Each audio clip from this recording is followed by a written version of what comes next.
Well, let's talk about the new Netflix documentary, The Perfect Neighbor. Talk a little bit about the case, and then I know Jonna has been watching it and caught up on it. But so this is a new documentary. Susan Lorenz fatally shot her neighbor. Her neighbor was named AJ Owens, a mom of four, 35-year-old mom of four, Black female. Susan is a white female in her 50s, shot her through her door back in 2023 in Ocala, Florida. Lorenz had been calling 911 for a couple years, complaining about the neighborhood kids who, guess what they were doing?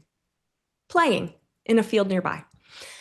Owen's kids were part of that she had repeatedly called the police. There was just a history of calling 911, harassing them, saying these kids shouldn't be playing here, all this type of stuff.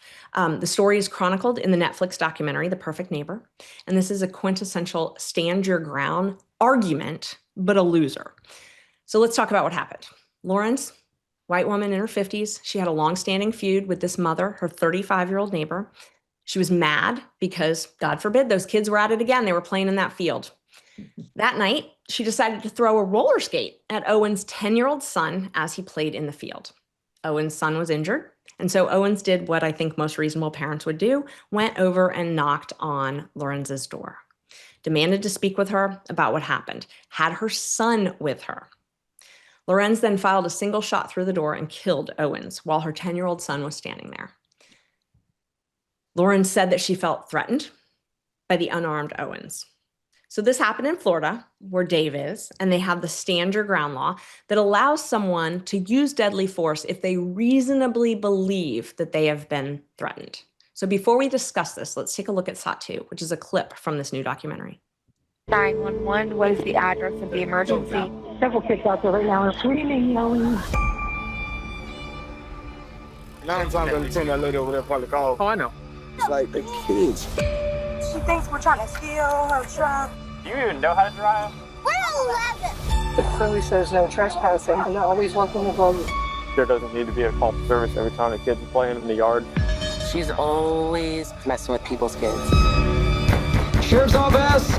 1 minute! My neighbor has been screaming outside. She started banging on her door. Pounding on it. Let me in. And then... bang! Over here! Right here! Right here! I'm peaceful. I'm quiet. I don't bug anybody. Come outside with your hands up! You barely ever see me. I'm like the perfect neighbor.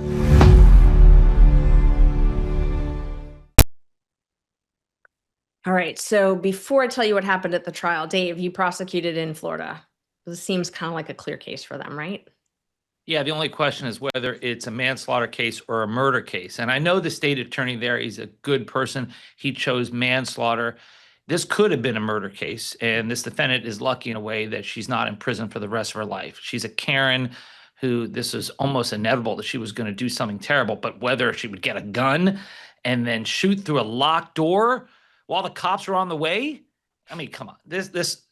What also frustrates me, apparently on the show, she said, I just never, ever thought in a million years this would happen. And it breaks my heart. Really? You never thought in a million years that if you shoot someone through a door, someone could die? So I have no sympathy for her. This is a tragedy. And not only that, you have this poor victim who was murdered in front of her young child. Yeah. I mean, if they were going to go with this defense, they definitely needed to show a history of prior abuse. And she said that she had been abused, but to show somehow that she's more fragile, more fragile than the next person. And so her abuse somehow was relevant to it. So what did happen in this case, she went to trial in 2024 in August, and she was found guilty of manslaughter. And I was curious about that, Dave, too, why they didn't charge malice murder, because it seems like they could.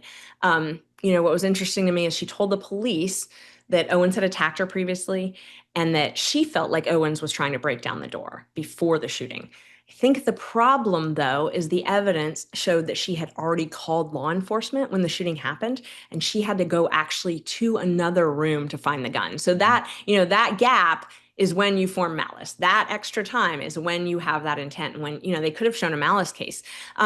Johnny, she said she was scared, she was terrified, they were threatening her all day. Do you think this history of prior abuse, if her lawyer had been able to show this and show that she was scared, would have done anything, would have made a difference?